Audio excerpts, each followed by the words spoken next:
시청자 여러분 안녕하십니까? 이슈토크 팡입니다. 더불어민주당 제주도지사 경선이 치열한 경쟁과 논란 속에 마무리되며 최종 후보가 확정됐습니다. 이번 경선은 높은 관심 속에 진행된 만큼 과열 경쟁과 잡음, 후유증에 대한 우려도 함께 남겼습니다. 아울러 제주도의원 선거 역시 논란에 휩싸이고 있습니다. 오늘 이 시간에는 지난 민주당 제주도지사 경선 과정을 중심으로 선거 이야기 나눠보도록 하겠습니다. 윤철수 헤드라인 제주 대표기자, 문함철 3다일보 편집국장 함께하고 있습니다. 안녕하십니까? 안녕하십니까? 더불어민주당 제주도지사 경선이 우여곡절 끝에 끝났습니다. 참 치열하기도 했고 논란도 많았습니다. 이번 결과 전반적으로 어떻게 보셨습니까? 예측 불허의 그 치열한 승부가 펼쳐졌는데 네. 몇 가지 좀 변수가 있었던 만큼 아마 그 변수의 기준에서 좀 어느 정도 그 결과는 좀 예측됐던 상황 아닌가 좀 생각을 합니다. 경선 과정에서 크게 변수는 두 가지가 나타났는데 하나는 감점 변수가 나타났고요. 문대림 후보에게는 마이너스 25%, 오영훈 후보에게는 마이너스 20%, 위성군 후보에게는 감점이 없는 이 상황이 아마 그 전체적인 그 경선 분위기에 크게 영향을 미친 것 아닌가 생각을 하고요. 그 다음에 두 번째는 결선 투표에서 오영훈 지사와 위성군 후보 간의 그 연대. 오 지사가 위성군 후보에 대한 지지 표명. 이것도 분위기를 반전시키는 좀 계기가 되지 않았나 생각을 합니다. 좀 이 두 가지 변수만 놓고 보더라도 전체적으로 좀 위성군 후보에게 상당히 유리한 흐름이 되겠다. 다만 문제는 위성군 후보가 처음부터 굉장히 좀 유력한 주자로서 여론에서 좀 최선두에 이렇게 선 후보가 아니었거든요. 그야말로 다크호스로 해서 부상을 하면서 상승세를 타던 그 주자가 최선두에 있었던 1위 후보, 2위 후보, 그 여론조사 결과를 설 직전에 이루어졌던 여론조사 결과를 놓고 설명한다면 1, 2위 후보를 바로 따로잡고 막판에 접전 상황까지 만들면서 이렇게 좀 승리를 했다. 좀 이 상황만 본다면 위성군 후보의 좀 표심의 확장성도 굉장히 크게 좀 작용했다. 좀 이렇게 좀 해석할 수 있겠습니다. 네, 저도 마찬가지로 예측 불허의 드라마였다. 특히 이번 민주당 지금 현재 도지사 선거나 도의원 선거나 모두 마찬가지로 당원 투표, 그다음 지사 같은 경우는 당원 투표, 일반 유권자 투표, 그다음에 도의원은 당원 투표가 되는데 이 득표율을 정확히 알려주지 않기 때문에 깜깜이 선거 속에서 여론조사 추이만을 놓고 이게 자기들의 판세를 분석했기 때문에 이제 판세가 엎치락뒤치락한다. 이제 아까 윤 대표께서 말씀하신 대로 감점을 받지 않은 위성군 의원이 다크호스로 나오면서 저희들이 그동안 팡에서 얘기했지만 2등 후보가 1등을 할 수 있다.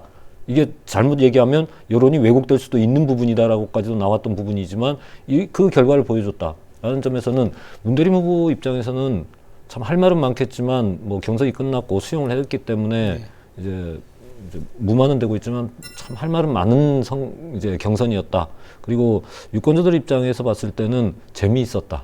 그렇지만 그 과정에서 치열한 과정에서 벌어진 여러 가지 네거티브 문제나 이제 상호 비방 문제는 또 한 번 제주 정치의 현실을 보여준 게 아니었나. 라는 생각과 함께 위성군 후보는 이제 본선에 진출을 했기 때문에 이제 당내 경선이 아닌 이제 국민의힘 문성희 후보와 이제 진검승부를 해야 되겠는데 지금 현재 국민의힘이 크게 위력은 발휘하고 못했지만 이제 본 게임이 시작됐을 때 분명히 국힘에서는 민주당 독재 체제에 대한 심판론을 들고 나왔을 때 그거를 위성군 의원이 어떻게 방어할 수 있겠느냐.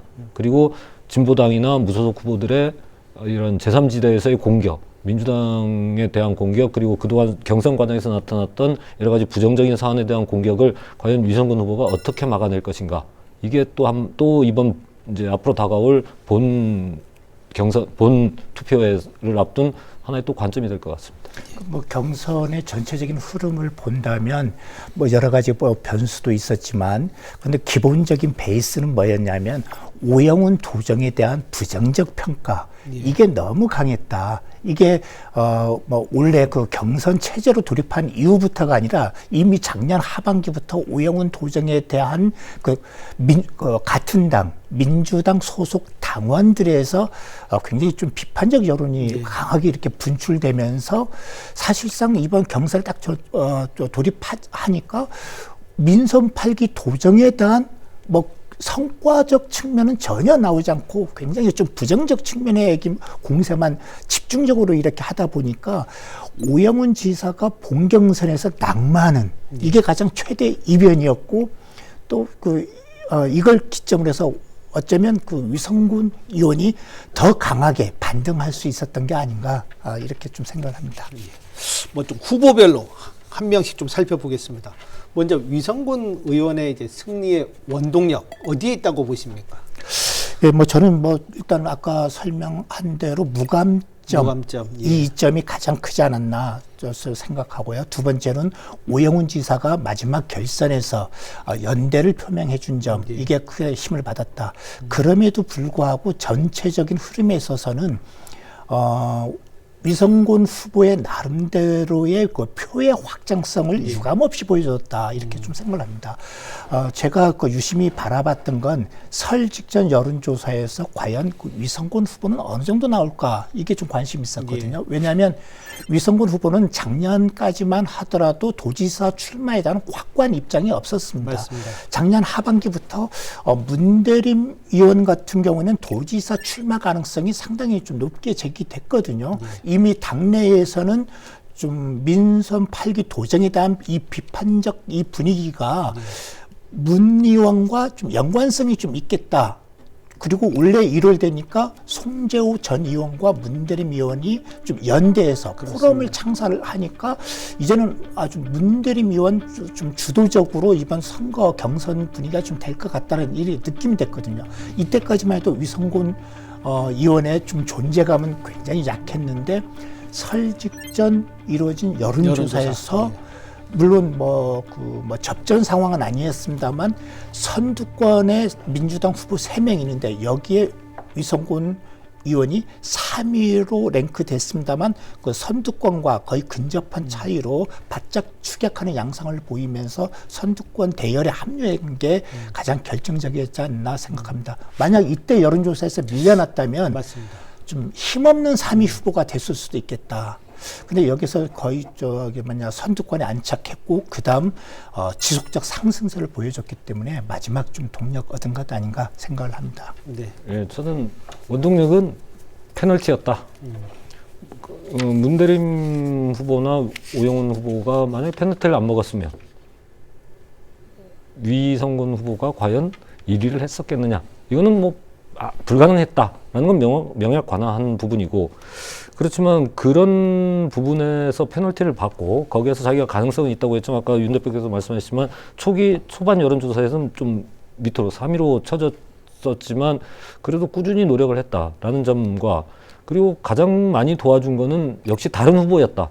문대림 후보와 오영훈 후보가 경선 초반에 난타전을 벌이면서 오히려 위성군 후보가 무결점이다, 또 깨끗한 이미지다, 또 그러면서 나온 게 이제 도의원 3선, 뭐 국회의원 3선 하면서 이제 정치 경험을 쌓았다. 이런 반사이익을 얻었다. 이게 가장 큰 원동력이 됐고, 그리고 그 다음은 아까 윤 대표께도 말씀하셨지만 오영훈 지사의 참 교묘하게 공직선거법을 피한 지지 선언을 받은 그게 그 다음에 원동력이 되지 않았나라고 생각을 하지만, 이제 문제는 아까 계속 제가 이 말씀을 드리는데, 이제 본선에서 상대방 이제 국힘이나 다른 야당의 후보들이 아까 말씀드렸던 오지사의 선거 개입, 뭐 법적으로는 아니라 그러지만 도덕적인 부분, 선거 개입 문제라든지, 그리고 이제 탈락한 다른 후보들의 지지자들의 마음을 어떻게 끌어오느냐, 뭐 이제 지난 이제 주초에 저희 그 위성권 의원하고 두 분이 대담을 한 분에서 얘기했듯이 원팀을 이루겠다고 했지만 과연 그 원팀을 어떻게 화학적으로 이끌어낼 수 있느냐라는 숙제를 가졌다고 생각을 합니다. 네. 각종 여론조사에서 1위를 차지했던 문대림 후보, 뭐 결국 결선에서 졌습니다. 문재림 후보의 좀 패배 요인 어떻게 보십니까? 뭐 격차를 어느 정도 벌리느냐 이게 관건이라고 좀 생각했습니다. 네. 감점 그 변수가 있기 때문에 충분한 격차를 벌리면서 1위를 유지해야만 그렇죠. 그 문 후보가 당선으로 이어질 수 있었는데 지금 그 격차를 그 유지하는데 실패했다. 저는 이렇게 봅니다. 그 여론조사 결과 이렇게 추이를 보면 처음에는 뭐 중반 3월 한 중순까지도 격차를 벌리면서 감점 그 요인을 뭔가 좀 극복할 수 있을 것 같다 이런 좀 생각이 들었는데 좀 막바지 여론조사 결과를 보면 상당히 좀 격차가 좀 좁혀지면서 오히려 환산 점수에서는 순위가 역전되는 현상이 나타났다. 그래서 이 부분을 좀 치고 나가지 못했다라는 점이 있고요.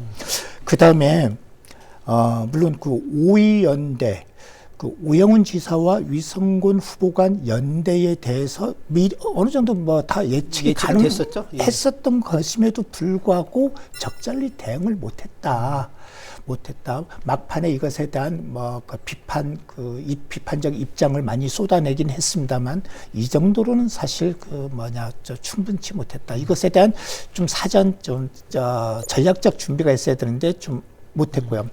그 다음에 저는 하나의 좀 전략의 실패 아니냐도 생각하는 게 뭐냐면 우리가 전에 방송에서도 몇 번 이렇게 얘기를 했습니다만 뭐 여러 가지 경우의 수가 있는데 위성군 의원이 그 경우의 수 중에 위성군 의원이 결선에 진출하는 경우의 수에 있어서는 위성군 의원은 누구와 이렇게 맞붙더라도 좀 가능성이 높았다. 네. 그럼 가장 그 문대림 후보 입장에서는 위성군 의원과 이렇게 결선에서 만나는 수가 가장 안 좋은 상황이었음에도 불구하고 어쩌면 우영훈 지사를 결선까지 오르도록 이렇게 하는 게 전략적으로 더 유리한 상황이었음에도 불구하고 본 경선 과정에서 모든 포화는 우영훈 지사에게 이렇게 집중됐거든요. 네. 그러다 보니까 우영훈 지사가 좀 그 감점 변수를 이렇게 극복하지 못하고 이렇게 탈락하는 이변.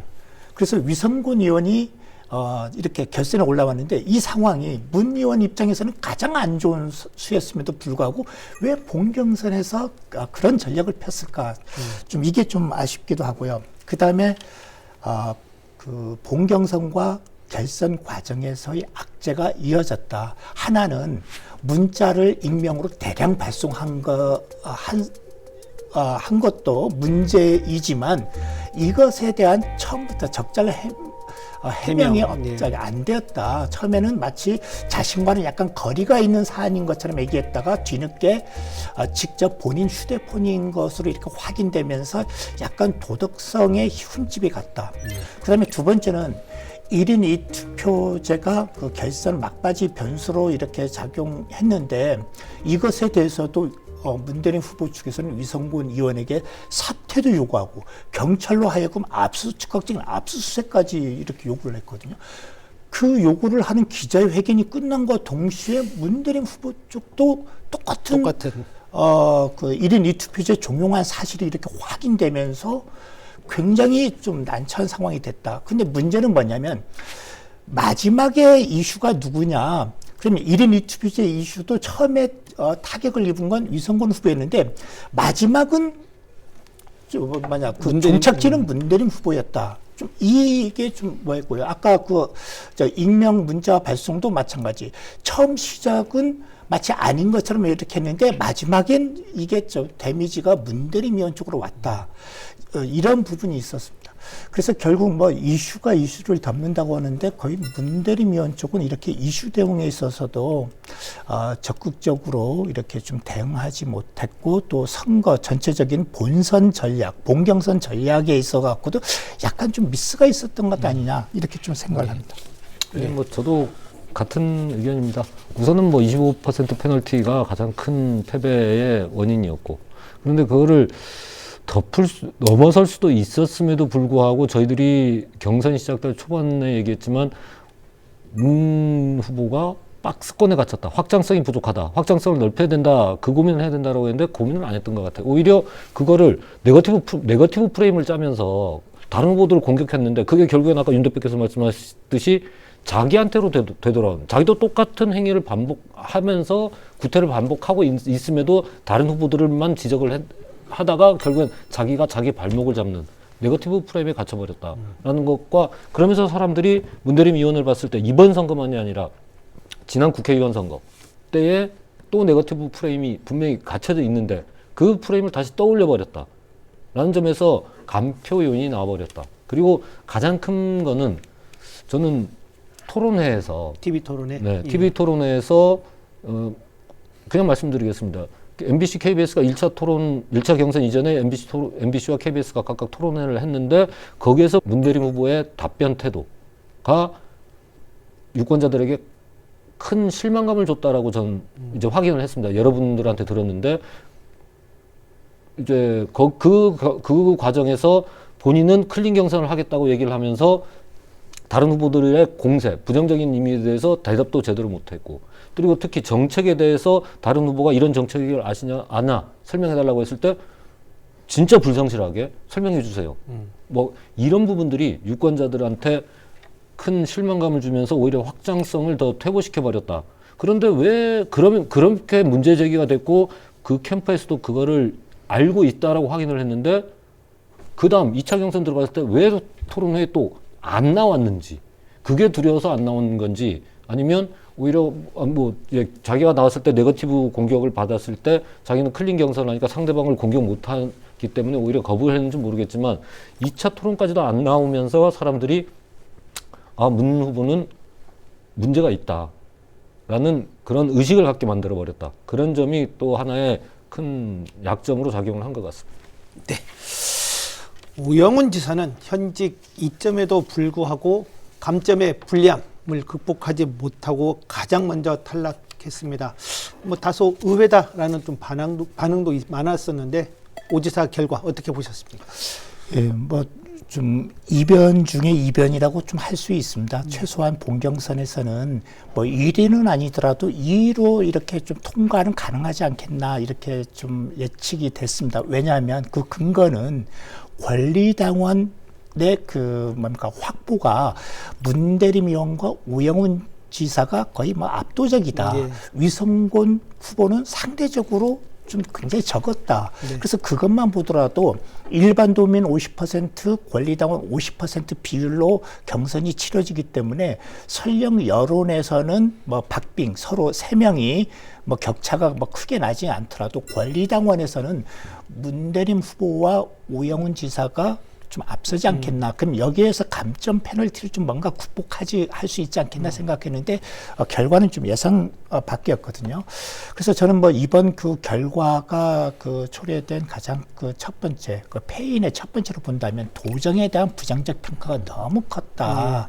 민선 8기 도정 지난 4년간 오영훈 지사는 미래 신산업 육성 아주 다양한 성과를 이렇게 많이 이렇게 제시를 했지만 결국에 가서는 이런 거시적으로 이렇게 평가를 하는 게 아니라 그 미시적 하나하나의 쟁점사, 몇 가지 쟁점사, 크게 섬식정류장 BRT 체계 이거 하나, 그 다음에 칭다오 화물선, 그 다음에 행정체제 개편 실패, 좀 이 3가지만 갖고도 흔드니까 도정이 거의 뭐 여기에 대해서 그 오영훈 지사가 제대로 이걸 대응을 못하는 이런 좀 상황이 이렇게 좀 벌어졌습니다. 예. 특히 그 작년부터 국민의힘 쪽에서 제기했다면 어느 정도 방어가 가능한데 이건 정치적 공사도 하는데 같은 당 소속 그 당원들 일각에서 집중적으로 이렇게 공사하니까 여기에서 무대응 내지 또 굉장히 나중에 뭐 본선 가서 뭔가 대응하겠다고 생각하신 건지 모르지만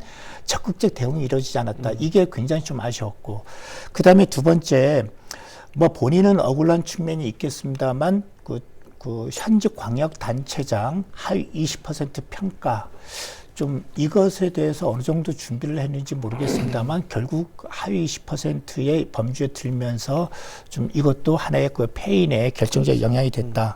또 세 번째는 악재가 이어졌다. 아까 그 본경선 바로 직전에 그 정무라인 공무원들의 선거 개입 이것까지 좀 터지면서 여론이 굉장히 좀 안 좋아졌고요. 그 다음에 또 뭐 그 작년 그 추석 전후입니다만 계엄 당일 행정 논란 이슈가 굉장히 이렇게 크게 이렇게 회자되는데 이것에 대해서도 좀 대응이 좀 약했지 않나 좀 생각을 합니다.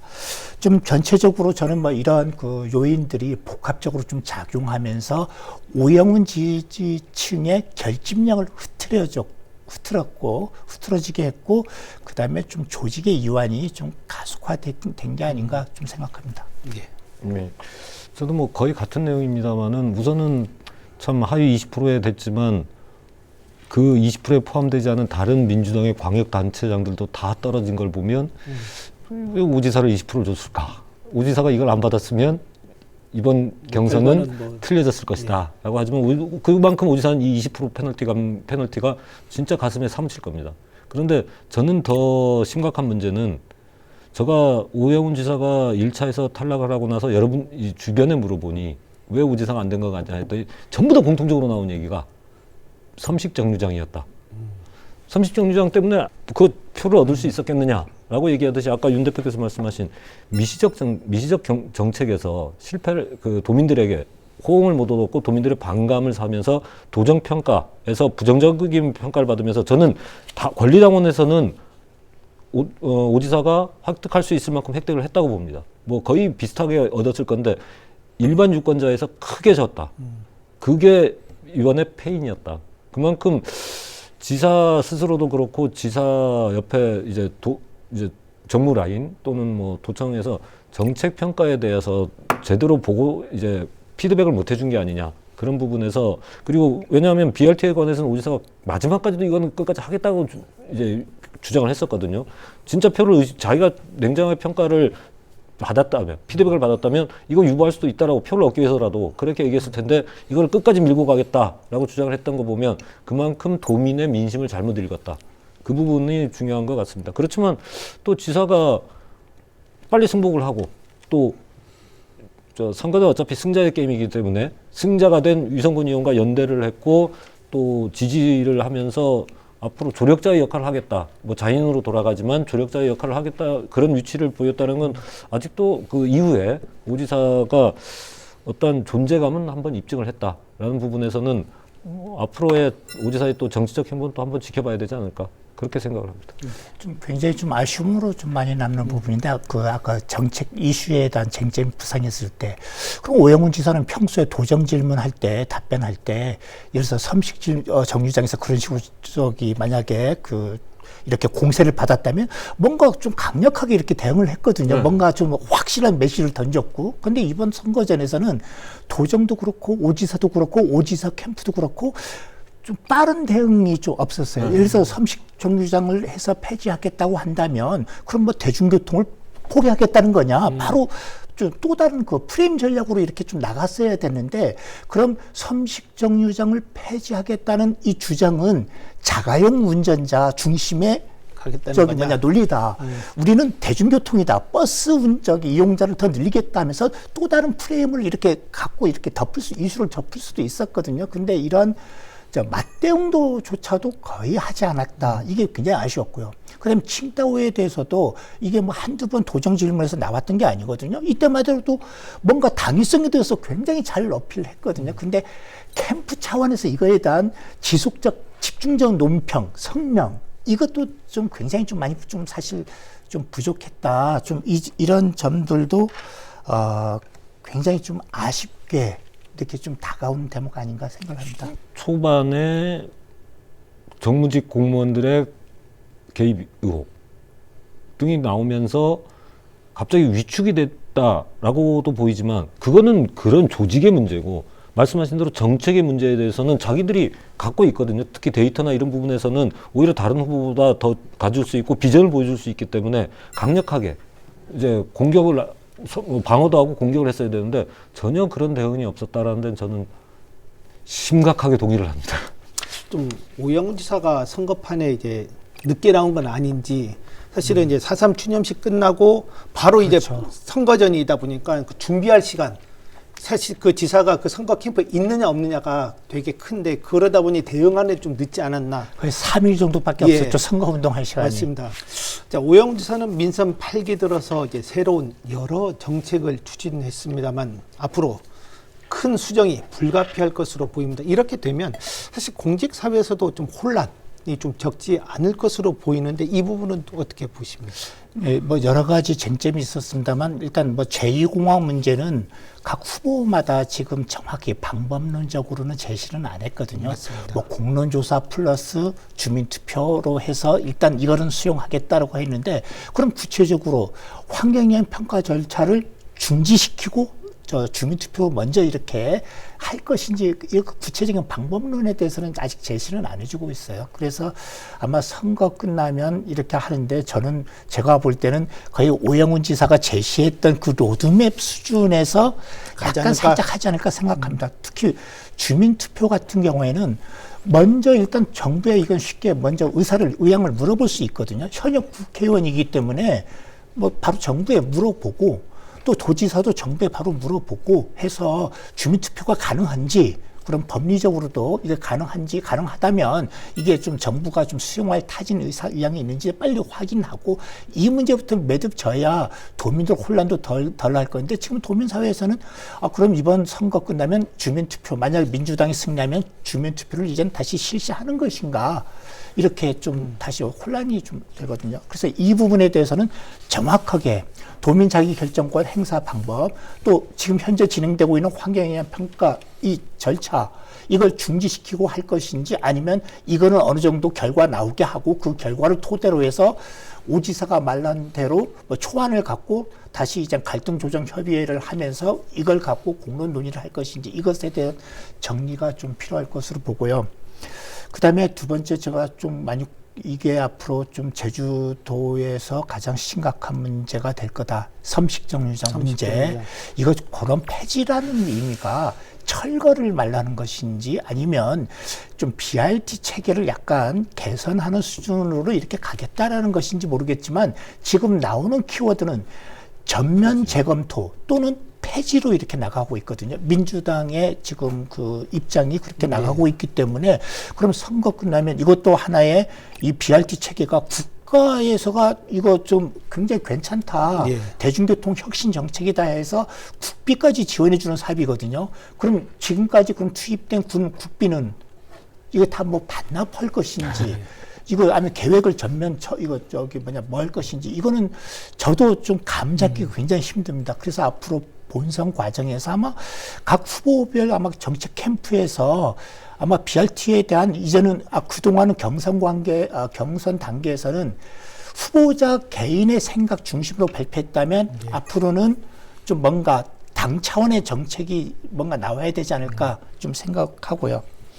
그 다음에 그 칭다오 항로는 뭐 물론 저 손실 보전금이 지금 과도하게 이렇게 발생하고 있기 때문에 폐지까지 이렇게 나오고 있습니다만 일단 뭐 취지는 좋은 만큼 그런 물동량 확보 방안에 대해서 저는 뭐 앞으로 관건은 걸어봅니다.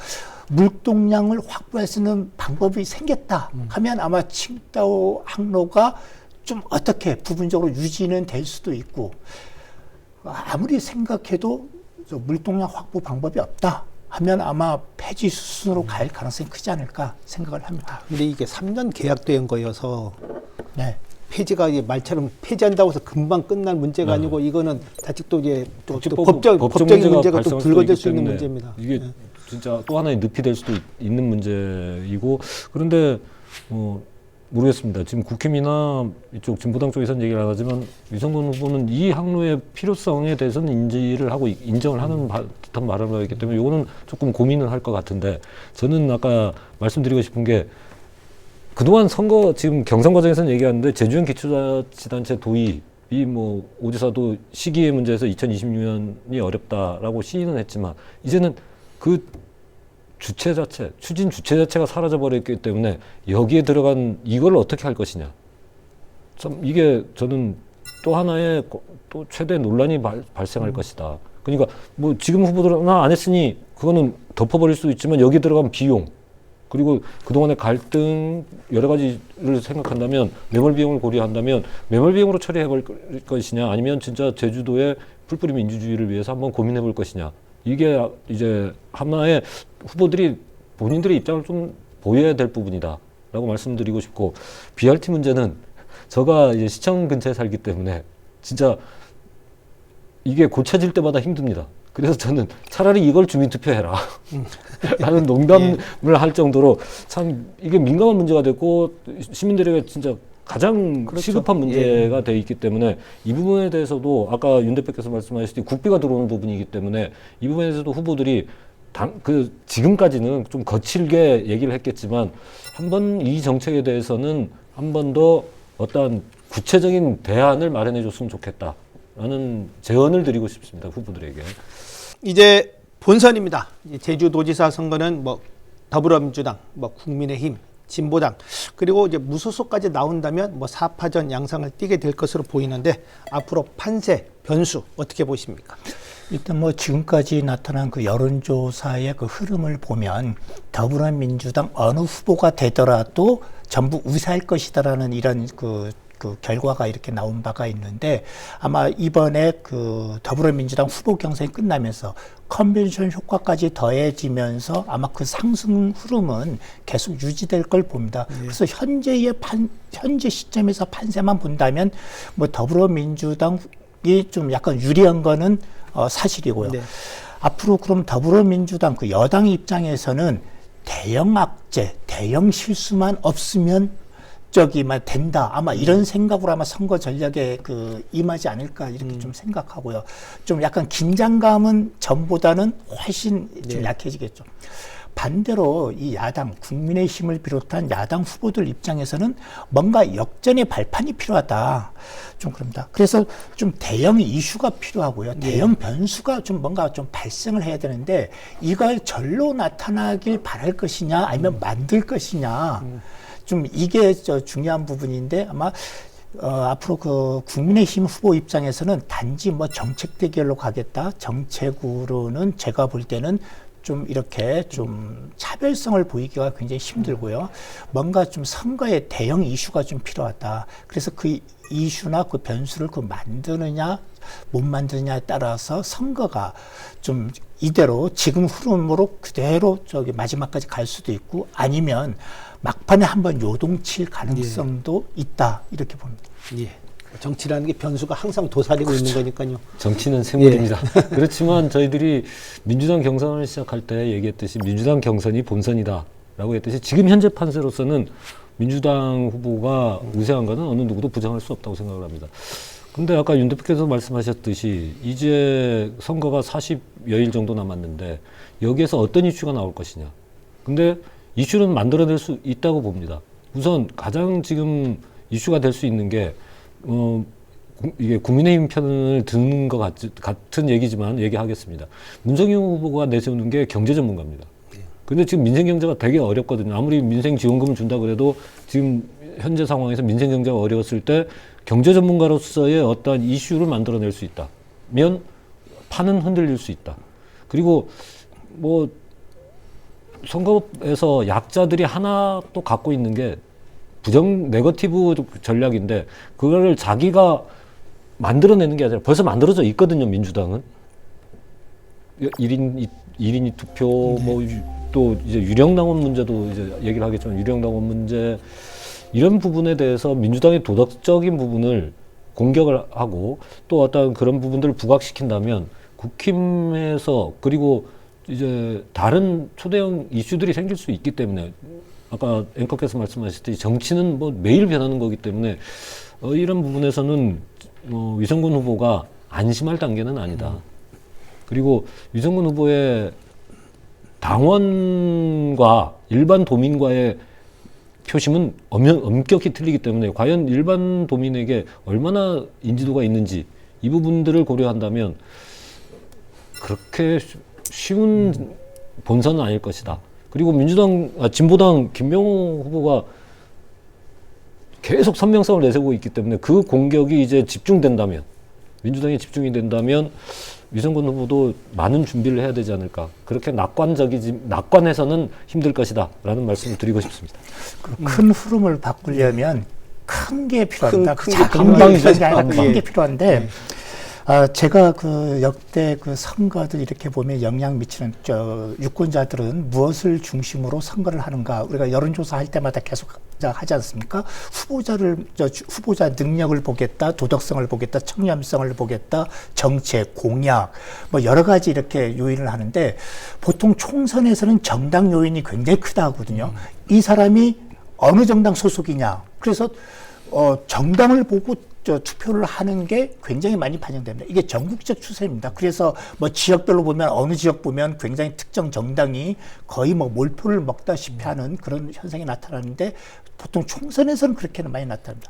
지방선거에서는 후보자 요인, 그러니까 후보자의 인물, 그래서 뭐 도의원이라든지 도지사라든지 그 능력, 아까 불암철 국장이 말한 대로 예를 들어서 문성요 그 후보 같은 경우는 뭐 경제 전문가의 이미지로 해서 뭔가 승부수를 걸어볼 수도 있다 생각을 합니다. 근데 이번 지방선거에도 과연 그 후보자 요인이 가장 크게 작용할까?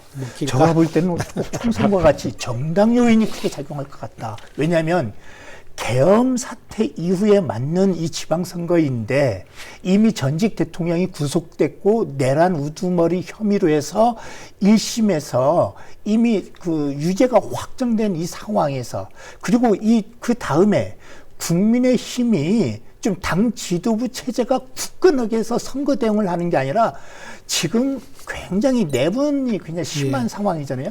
지금 현재, 물론 나중에 또 바뀔 수도 있습니다만은, 지금 현재 시점에서 국민의힘 상황을 보면 이거는 정당 요인이 크게 작용할 것이다. 어쩌면 제주도의 도지사 후보, 도의원 후보들이 국민의힘 후보 같은 경우는 당의 지원을, 당 간판을 내걸고 출마하면 뭔가 이점이 있겠지 해서 정당 소속으로 출마했는데, 그게 오히려 불리한 요소로 작용할 수도 있겠다. 당의 지원, 지지 못 받는 상황이 나올 수도 있겠다 생각을 합니다.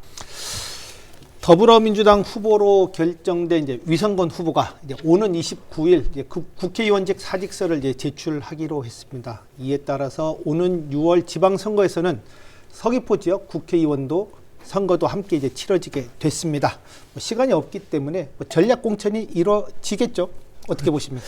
예, 뭐 당연히 저는 전략 공천 수순으로 가지 않을까 생각합니다. 더불어민주당도 그렇고 국민의힘도 그렇고, 뭐 보궐선거 같은 경우에는 관례로 이렇게 좀 본다면 직전에 2022년에 제주시 선거구에서 오영훈 지사가 당 후보로 선출되면서 보궐선거가 이루어졌는데, 그때 김만규 후보가 전략 공천으로 후보를 공천을 받고 당선된 전례가 있거든요. 그래서 아마 이 보궐선거의 전략 공천 분위기는 아마 제주도에서도 어색하지 않은 이렇게입니다.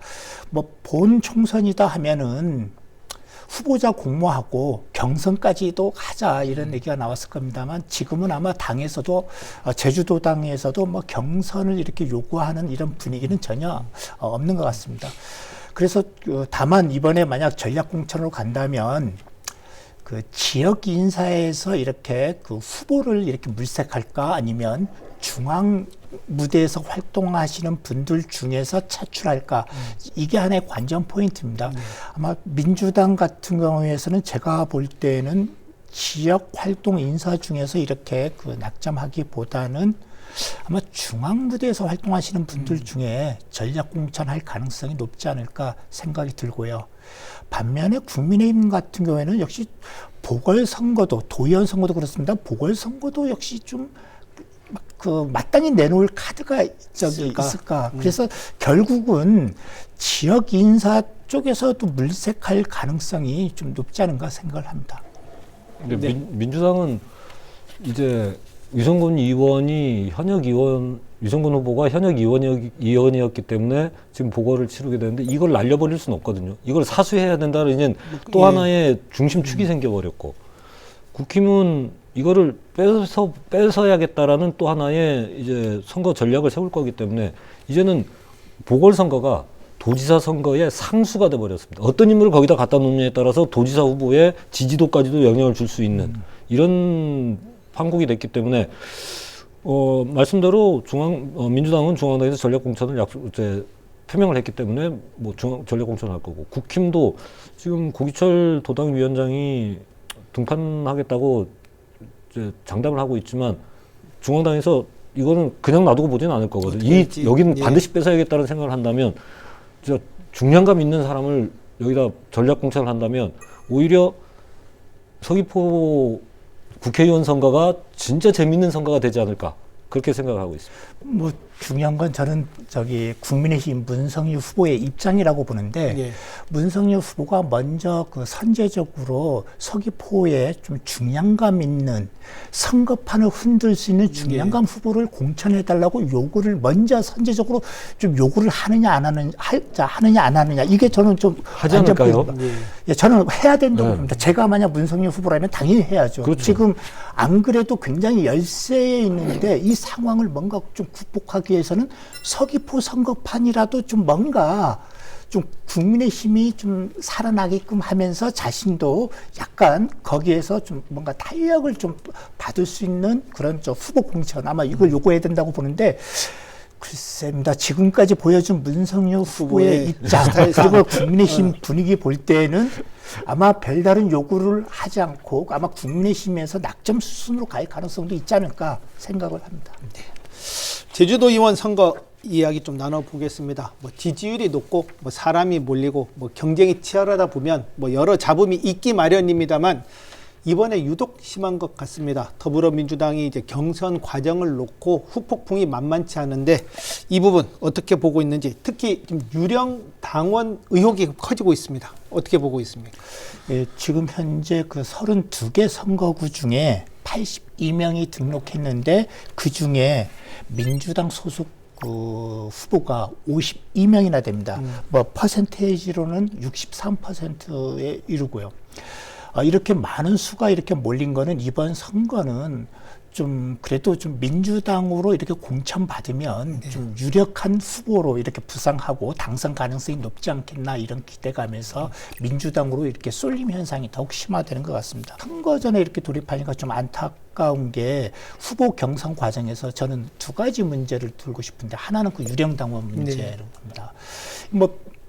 그 지역에 살고 있지 않은 사람이 권리당원으로 이렇게 신청을 해서 경선에 이렇게 영향을 미치는, 투표권을 행사하는 이런 사례가 아주 적지 않게 확인되고 있는데, 아마 제가 볼 때는 뭐 몇몇 선거구 같은 경우에는 아마 조직적으로 뭔가 좀 일어난 게 아닌가, 이런 유령 당원이 그 문제가 좀 그렇게 좀 생각이 들고 있습니다. 그래서 경선 과정에서 이 문제, 아마 당 차원에서 이 문제는 반드시 좀 짚고 넘어가야 되고, 뭔가 도민들에게도 좀 납득할 만한 좀 설명이 좀 필요한 부분 아닌가 생각합니다. 그리고 두 번째는 전과 기록의 문제인데, 물론 뭐 한 번에 이렇게 뭐 실수, 뭐 전과 기록에 있어서 뭐 꼭 반드시 완벽한 무결점을 요구하는 건 아닙니다. 근데 어느 정도 도민의 눈높이에는 맞춰야 되는데, 지금 더불어민주당 후보들 같은 경우에 보면 마치 전과 기록 일건이 있는 거는 너무나 당연한 것처럼 이렇게 인식될 정도로 거의 뭐 절반 가까이가 전과 기록 보유자로 이렇게 나타나고 있습니다. 이거는 절반까지는 아니고 한 40% 정도 되는 것 같아요. 이거는 저는 굉장히 심각한 문제라고 보는데, 근데 문제는 뭐냐면, 이것에 대해서 당 공천 그 심사 과정이나 뭐에서 명확한 가이드라인을 제시하지 못했다. 일부 희생양 삼아서 3명 정도 희생양 삼았다가 2명은 재심에서 살아나고, 결국 1명만 컷오프되는 상황이 발생했는데, 그 1명만 지금 제가 볼 때는 굉장히 억울한 상황이 된 겁니다.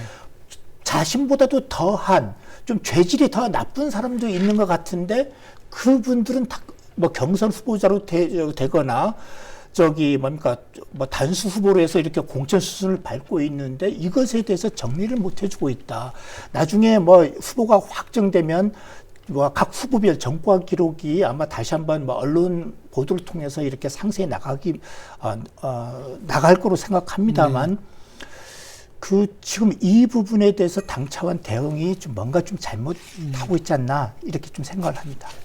네, 유령당원 문제는 민주당 도당이나 민주당에서는 민주당 당원은 주소지가 없더라도 가입할 뭐 아니더라도 가입은 할 수 있다라고 뭐 해명은 하고 있습니다만 이 자체가 민주당의 시스템이 잘못돼 있다. 공당이라는 이미 선거라는 민주주의를 왜곡하는 시스템을 갖고 있다. 그런데 이게 드러났으면 어떻게든 고치려는 노력 또는 어떻게 정확한 이제 조사를 하려는 노력은 하지 않고 우리 당원 당규에 가능하다라고 해명을 한다라는 자체가 오만함을 갖고 있는 게 아니냐라는 지적을 하고 싶습니다. 그리고 전과 기록 문제인데 이게 또 민주당에 제가 하나 예를 들고 싶은 게 현역들은 무슨 죄입니까? 오지사도 뭐 20%를 받았고 지금 현역 도의원들도 하위 20%는 그 감점을 받는 그런 상황인데 전과 기록을 갖는 사람들은 오히려 가점을 받아요. 청년에서 가점을 받고 신인이라고 가점을 받고 오히려 이 사람들도 전과를 가졌다고 해서 출마를 출마를 막을 수는 없습니다. 그럼 또 할 수도 있고 그렇지만 이 부분에 대한 페널티도 적용을 했어야 되는 게 아니냐라는 그런 시스템을 갖추지 못하고 나서면서 계속 논란을 불러일으켰고 진짜 아까 말씀하신 대로 제주도의회가 전과자 좀 표현이 그렇습니다만 전과자 집합소가 되는 게 아니냐라는 비아냥이 나올 정도로 이런 말을 듣는다면 민주당의 공천 시스템은 큰 문제가 있다. 이 부분은 이번 선거가 끝나서라도 수정은 돼야 된다라는 지적을 드리고 싶고 그리고 민주당이 지금 앞으로 이제 유령당원 문제에 대해서 경찰 뭐 고발을 한 의원도 있고 뭐 재심을 요청했다가 다 각하는 됐습니다만 아직 그런 부분에서 앞으로 이게 계속 논란이 될 부분이기 때문에 민주당에서 전수조사까지도 해야 되는 그런 뼈를 깎는 노력이 있어야 된다 그렇게 말씀을 드리고 싶습니다. 뭐 전과 기록 이렇게 얘기했는데 한 가지 그 범죄 그 유형 중에 뭐 폭력이라든지 사기라든지 뭐 그런 건 다 당연히 뭡니까 우리가 무겁게 받아들여야 되는데 음주운전에 대해서는 너무 관대하다. 음주운전, 무면허, 교통 관련 범죄에 대해서는 너무 무난하다. 우리가 사회적으로는 음주를 거의 뭐 살인이나 다름없이 해서 아주 단호하게 이렇게 하면서도 정작 민주당 내부에서는 음주 전과는 마치 전과도 아닌 것처럼 이렇게 한다. 음주 전과 1회는 그냥 실수라고 하고 그다음에 2회 이상도 적지 않은데 그것에 대해서도 전혀 페널티도 없다라고 이렇게 봅니다. 또 어떤 후보 보니까 음주 전과로 해서 운전면허가 이렇게 그 취소가 됐는데 그 다음 바로 2달 있다가 무면허로 또 적발되고 또 무면허 적발되고 또 2달 있다가 다시 또 무면허로 됩니다. 그래서 이 음주 관련 전과만 연속 3번 이렇게 되는 사례도 있고요. 있었죠. 또 다른 사례도 뭐 여러 가지 있습니다만 근데도 전혀 페널티가 없다. 이건 저는 말이 안 된다고 봅니다. 그래서 저는 이게 민주당만의 문제가 아니라 지금 모든 정당 특히 지방에 내려왔을 때의 모든 정당의 문제가 아닌가. 민주당만 아니라 다른 당에도 보면 유사한 사례들이 뭐 산재에 있습니다. 이거는. 그래서 우리 정부 강요 인사청문회를 보더라도 이 음주 문제가 엄청 심각하게 지적도 받고 죄송하다고 머리를 조아리던데 이 도의원 선거에 나온 분들만 유달리 뭐 아무 문제 없다는 듯이 이런 행태를 보인다라는 건 본인들 스스로도 반성을 해야 되고 정당 시스템 자체에서도 이런 부분은 이제 고쳐 나가야 되지 않을까 그렇게 생각합니다. 오늘 토론회 정리하도록 하겠습니다. 마무리 발언 듣도록 하겠습니다. 부남철 국장 먼저 할까요? 네, 제가 이번 경선 과정 그리고 앞으로의 이제 선거 과정을 미리 생각을 해보면서 떠올린 단어가 하나 있습니다. 2019년에 그 교수신문이 올해 사자성어로 선택하는데 2019년에 나왔던 공명지조입니다. 예. 머리가 2개인 새가 자기가 살려고 다른 쪽에게 약을 먹였다가 그냥 둘 다 죽어버리는 이와 같이 지금 우리의 경선이 상대방을 죽여서 또 같은 당 안에서도 이기기 위해서 상대방에 대해서 뭐 온갖 거를 다 쏟아넣는 이런 정치 행태가 제주 정치 전체의 신뢰를 떨어뜨리는 게 아니냐라는 참 생각을 하고 반성도 해봤습니다. 그래서 앞으로는 본선의 막이 오른 만큼 남은 기간만이라도 후보자들이 정정당당한 승부를 통해서 도민들이 갔을 때 어쩔 수 없는 선택이 아니라 희망에 찬 선택을 할 수 있도록 노력을 부탁드리고 싶습니다. 네, 고맙습니다. 윤철수. 예. 예, 저는 오늘 그 지방선거 관련해서 좀 이 얘기는 꼭 하고 싶었는데 못했던 게 있는데 제주도 의원 그 의원 정수 관련 그 예. 특별법 이렇게 통과되면서 의원 정수는 45명 이내로 이렇게 정해졌고 또 비례대표는 25% 이상을 예. 이렇게 둘 수 있도록 합니다. 몇 가지 원칙이 있어야 된다고 합니다. 하나는 소수 정당에게 기회를 준다면 과연 이번에 소수 정당에게 진입 기회가 과연 주어질 것인가, 이 문제에 대해서 냉철히 한번 생각을 해봐야 되고요. 현재 그 지지율 5%, 득표율 5% 이상을 투표해야만 의석 할당 정당이 되는 이 구조 속에서 이 비례대표 중원으로 해서 과연 소수 정당에 진입할 수 있을까, 이 부분 해야 되고요. 그 다음에 교육위원이 폐지됨에 따른 대안으로 해서 비례대표 중원 명분을 이렇게 제시한 것인데, 정작 교육 전문성을 가진 인력을 이렇게 좀 등용할 수 있는, 입문할 수 있는 이런 기회는, 제도적 장치는 전혀 없다. 이 부분은 한번 생각해 봐야 되지 않겠나 생각합니다. 자칫 이게 좀 거대 정당들의 좀 나눠먹기로 변질되지 않을까 하는 우려가 큽니다. 네, 오늘 귀한 시간 감사합니다. 치열했던 경선이 끝나면서 이제 선거는 본격적인 본선 경쟁 국면으로 넘어가고 있습니다. 각 정당과 후보들이 어떤 전략과 비전으로 도민들의 선택을 받을지 관심이 모아지고 있습니다. 특히 도지사 선거뿐 아니라 국회의원 보궐선거와 도의원 선거까지 맞물리면서 제주 정치 지형 전반에 적지 않은 영향을 미칠 것으로 보입니다. 이슈토크팡은 앞으로 지방선거를 둘러싼 주요 이슈와 쟁점을 중심으로 다양한 토론과 분석 이어가도록 하겠습니다. 감사합니다.